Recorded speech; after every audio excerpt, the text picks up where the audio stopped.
Brownie எந்த அளவுக்கு damage ஆயிருக்குன்னு பார்த்தீங்களா? இது கஸ்டமர் அனுப்பின பிக்கு தான். இதில் பார்த்தீங்கன்னா நான் 1 kg ப்ரௌனி ரெடி பண்ணி கொடுத்தேன். அந்த ப்ரௌனி வந்து இந்த மாதிரி தாங்க இருந்துச்சு. இந்த மாதிரி நான் ரெடி பண்ணி கொடுத்தேன். இதை எப்படி மாற்றினேன் அப்படிங்கிறதையும் நான் உங்களுக்கு ஷேர் பண்ணுறேன்.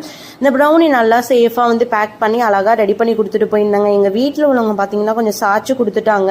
சாய்ச்சி கொடுத்ததுல 3 பாதியாக உடஞ்சிருக்கு. கஸ்டமர் போயிட்டு எனக்கு இந்த மாதிரி ஆயிடுச்சு ப்ரௌனி பாருங்கள் எந்த அளவுக்கு ஆயிருக்குன்னு சொல்லி சொன்னவொன்னே எனக்கு மனசே கேட்கலங்க. அன்னைக்குன்னு பார்த்தா என் பையனுக்கு உடம்பு முடியாமல் ஹாஸ்பிட்டலுக்கு வேற அழைச்சிட்டு போயிருந்தேன்.